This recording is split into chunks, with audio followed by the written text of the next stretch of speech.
नमस्कार। या व्हिडिओमधून हलासन हे आसन सविस्तर समजून घेणार आहोत। तरी व्हिडिओ शेवटपर्यंत नक्की पहा, ऐका आणि समजून घ्या।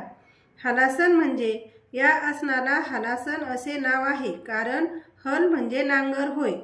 हे आसन केल्यावर आपल्या शरीराची अवस्था नांगराच्या फळाप्रमाणे होते किंवा आसनाच्या पूर्वावस्थेत शरीरास नांगरासारखा आकार प्राप्त होतो, म्हणून या आसनाला हलासन असे म्हणतात। तसेच नांगराने जशी जमीन मोकळी होते त्याप्रमाणे शरीरातील नाड्या हलासनाने मोकळ्या होतात, म्हणूनही ह्या आसनाला हलासन असे म्हणतात। हलासन कसे करावे त्याची कृती। अगोदर शयन स्थितीत या, म्हणजे पाठीवर झोपा आणि शरीर शिथिल करा, मन शांत करा। मनावर शरीरावर कोणताही ताण घेऊ नका।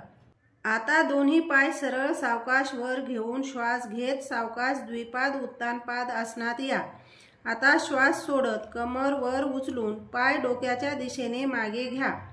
आता आणखी पाय जास्तीत जास्त डोक्यावरून मागे घ्या। आता आणखी श्वास सोडत पाय जमिनीच्या दिशेने न्या व पायाची बोटे जमिनीवर टेकवून आसन स्थिती पूर्ण करा। हात जमिनीवर खांद्याच्या रेषेत ठेवा, पाय गुडघ्यात सरळ ठेवा, संथ श्वसन चालू ठेवा। सुरुवातीला 10 ते 15 सेकंद हे आसन टिकवा आणि नंतर सराव करत करत 30 सेकंद ते 1 मिनिटापर्यंत आपण या आसनाचा कालावधी वाढवू शकतो।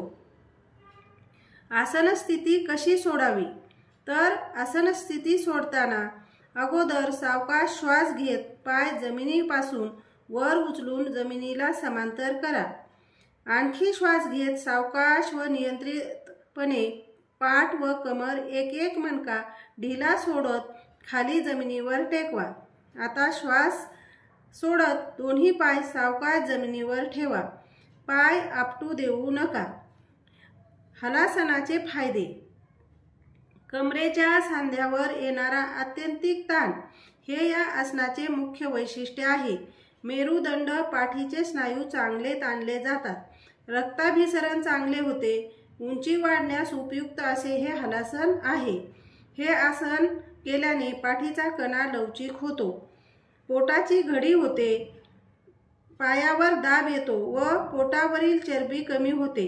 या आसनाने पचन इंद्रियांची क्षमता वाढते। या आसनानंतर भुजंगासन, धनुरासन किंवा मत्स्यासन नक्की करावे। या आसनातून जालंधर बंधाचे फायदे सुद्धा मिळतात। ते जसे सर्वांगासन केल्याने मिळतात तसेच याही आसनात मिळतात। असे अनेक फायदे हलासन केल्याने आपल्या शरीराला मिळतात। हलासन करताना घ्यावयाची दक्षता। याप्रमाणे आसन करताना किंवा सोडताना शरीरास हिसके बसणार नाहीत याची काळजी घ्यावी। पाय डोक्यापलीकडे टेकत नसतील तर दोन्ही हातांनी पाठीस रेटा देऊन पाय टेकवण्याचा प्रयत्न करावा। तसेच पाठीचा कणा ताठर असणाऱ्यांनी जमेल तेवढेच हे आसन करावे, जास्त ताण घेऊ नये। ज्यांना उच्च रक्तदाब आहे तसेच शरीर प्रकृती लठ्ठ असणाऱ्यांनी जमेल तेवढेच हे आसन करावे, जास्त ताण घेऊ नये। पाय जमिनीवर टेकत नसल्यास जबरदस्ती करू नये, पाय ढिले सोडावेत, हळूहळू सराव्याने पाय जमिनीला टेकतील। ज्यांना मानेचा व कमरेचा स्पॉन्डिलायसिसचा त्रास आहे अशा व्यक्तींनी हे आसन करणे टाळावे।